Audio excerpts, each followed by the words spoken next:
sa puso.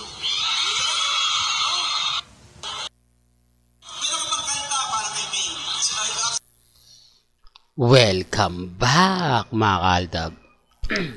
Ito na naman po ang inyong lingkod, si Mr. Destiny, at magbibigay po tayo ng pinakamainit na update po ngayon sa social media. Ito yung patunay mga kaaldab na wala po talaga silang ka-update ang mga armain at mga main fanatics. Sabi ko nga po sa inyo, dito na lang po sa channel ni Mr. Destiny.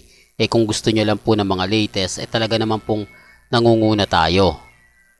Hindi lang po talaga nila gusto yung mga content na ginagawa ko. Sabi ko nga po sa inyo, dito naman po sa channel ni Mr. Destiny, 101% updated po kayo. Ano man po yung mga nababasa ninyo, nakikita ninyo, napapanood ninyo, chill lang tayo. Di po ba? Basta kung ano lang yung latest, kung ano lang po yung trending, dun lang po tayo. Huwag po kayong basta-basta maniniwala sa mga sinasabi po nila, sa mga ginagawa po nila. Di po ba? Hanggat na andito naman po tayo, patuloy po tayo mag-update. Ngayon mga kaaldab, sa mga nagtatanong ngayon, sa mga naghahanap ng update kay Mengay, wala pa rin po siyang post sa social media. Yung mga nagsasabing marami daw pong ganap kay Mengay sa US kasama si Congressman Spotted, sinasabi lang po nila yon, wala pong katotohanan yon. Nire-remind ko lang po sa inyo. Kaya nga po, galit sila sa channel natin kasi binibisto ko po sila. Dahil hindi po sila sa atin makapagbigay ng magandang update. Kasi, kumbaga binabasag ko sinasabi ko na private account lang yan. Hindi yan talaga post ni Mengay at never po nag-post si Mengay sa social media. Kaya nga po kita nyo, kapag ako, parang guilty sila, parang pag may nakita sila agad-agad babasagin. Naku, huwag po kayo maniniwala kay Mr. Destiny kasi fake news yan. Yan agad-agad ang sasabihin nila. Yan agad-agad po yung ibabato nila. Real talk to mga kaaldab. Pero bago tayo magsimula,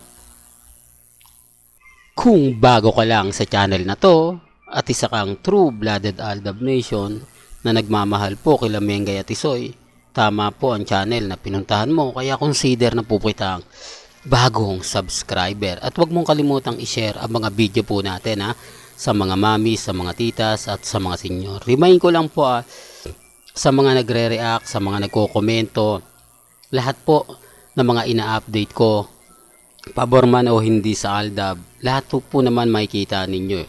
Di po ba? Gaya nga po ng premiere na nangyari nga po na umaayo naman po talaga sa atin. Pero gaya na sinabi ko, wala pong pilitan. Kung ano po yung gusto nyong ipahatid, kung ano yung gusto nyong sabihin, okay lang naman po yun.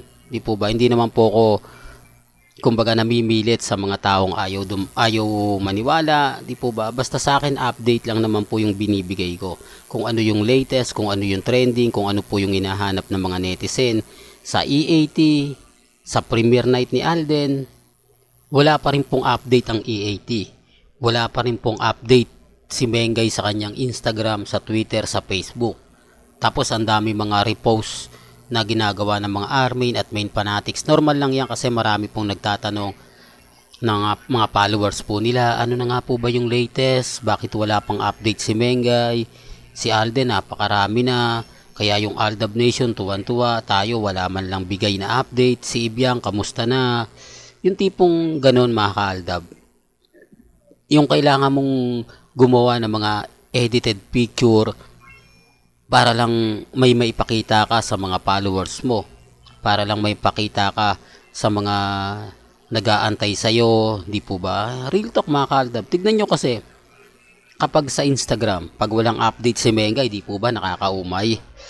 Kapag walang update, maghahanap sila. Kumbaga, yung follower, yung pinapollow nila, comment sila, wala pa ba tayong ganap? Ano nang nangyari kay Mengay? Bakit wala pa siyang paramdam? Baka nandito na siya sa Pilipinas, hindi natin alam. Yung tipong babahain ka ng mga katanungan na wala ka naman pong may sasagot. Yung tipong kahit ikaw, hindi mo alam kung kailan mag-update si Mengay. Yung kailan mo siya magpo-post, kung kailan siya... Alam nyo na, sinasabi ko lang po ito para lang po sa kaalaman ng lahat. Lalo na nga po yung mga taong dumadaan at bumibisita po sa channel ni Mr. Destiny. Ako, masipag po tayo maghanap. Lahat ng mga update, tinitignan natin kung ano yung nagiging komento po sa EAT. Baka may sakali may mag-react doon na hindi, balita ko sabi ni Mengay sa kanyang private account ganito ganyan, etc etc. Di po ba? At least alam po ninyo. At least yung private account na yon, titignan natin kung legit yon. Di po ba? Pero gaya na sinabi ko, dito naman po mga kaaldab, kung update lang ang pag-uusapan, napakarami tayo niyan. Lalo na po yung mga throwback video. Nako, kapag pinakita ko na naman po yun, ang dami na naman pong mga main fanatics ang magre-react. Sasabihin na naman nila, nako ayan na naman, umariba na naman ang mga throwback video ni Mr. Destiny. Mga throwback picture na matagal nang wala na, binabalik lang nila. At least tayo, yung ipinapakita ko, totoong naganap at totoong nangyari. Hindi ko po siya inedit, hindi ko po siya, kumbaga, binago. Wala pong binago doon. Hindi po katulad ng Armin na kung saan napakarami nilang binabago. Napakarami nilang ginagawang kababalaghan. Di po ba? Tapos sasabihin nila, legit daw yon pero namaga ang kamay. Legit daw yon pero parang pumayat. Hindi mo alam kung sino yung paniniwalaan mo sa mga pinopost nila. Pero kapag nag-comment ka ng negative, sigurado, kung di ka black, kumbaga delete yung post mo o you delete yung comment mo. Doon pa lang may mali na, di po ba? Ayaw nila na makabasa ng mga negative. Gusto nila puro positive comment lang po ang makikita po nila sa mga post nila. Kumbaga parang kapag sumalingot ka, wala na, di po ba? Automatic na block ka o kaya delete. Yun ang masakit doon, di po ba? Pero alam mo naman na Aldab Nation ka. Alam mo naman na kumbaga number 1 true-blooded Aldab. Kumbaga Armin ka, ano ba yan? Number 1 main fanatics ka, Armin. Pero gagawin pa rin po nila yan.